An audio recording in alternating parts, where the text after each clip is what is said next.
Everyone could tell he liked her. And anyway, it was his last day with Crew 13-3. After this, he'd be promoted to captain and transferred, and they'd have a new foreman. He told Shawna to hurry up. It had been the 3rd, 4th, maybe 5th alarm of their shift.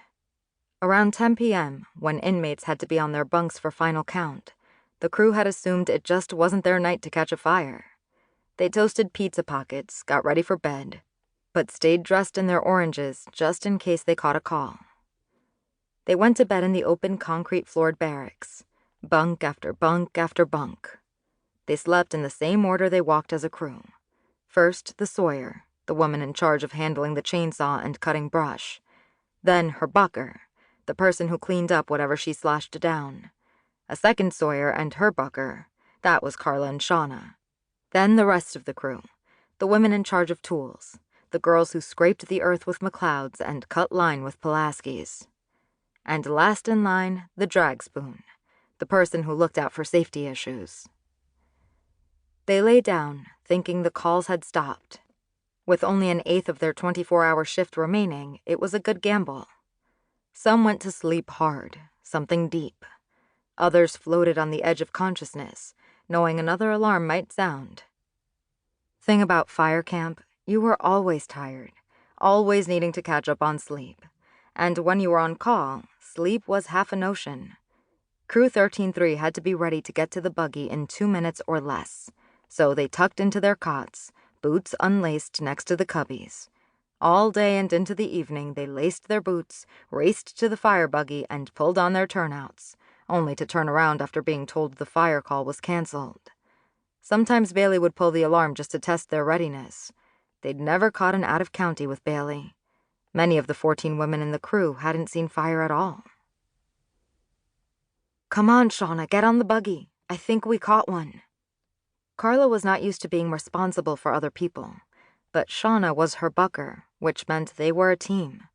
If Carla had to cut brush on a cliff, it was Shawna who held her by the belt, dangling Carla's body closer to the dried-out grasses that blanketed the wild mountains of Southern California.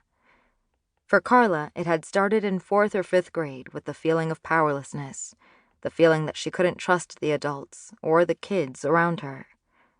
She got picked on, pushed around, bullied. She felt her size, small.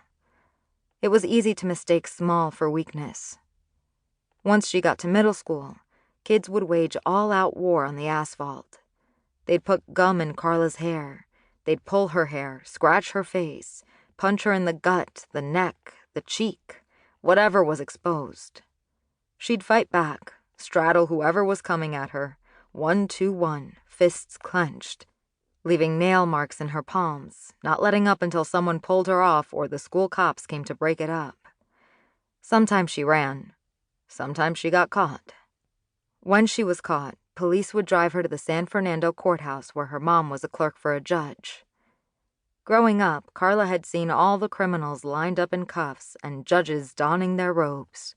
She knew some judges by name. When people in the courthouse saw her, they asked, "Carla, what are you doing here?" She went through those metal detectors as a kid, on take-your-daughter-to-work days. Her mom never thought she'd have to teach her daughter to try to avoid the lockup side of the courthouse. It just seemed obvious. Don't end up like them. You are better than that. I am better than that. The more Carla got in trouble, the harsher her mom punished her. "You won't go out. You won't eat. You won't live with me anymore. Go to your grandmother's. You're an embarrassment," she'd tell Carla.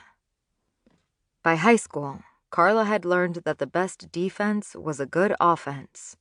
She went to 3 different schools, got kicked out of each for fighting. She got into fights about dumb things, gossip, or rumors. If someone started shit or lied about her or demeaned her, she would not back down. When one girl told Carla she couldn't wear the same Nikes, Carla thought, "That's bullshit. I'll wear whatever shoes I want." And that was a fight. The fistfights continued, augmented by the hair-pulling, spitting, scratching, bruising, bleeding. She didn't know how to walk away and didn't want to. She knew it was dumb shit, pointless shit, but it felt important. It felt necessary. She had to stand up for herself because no one else...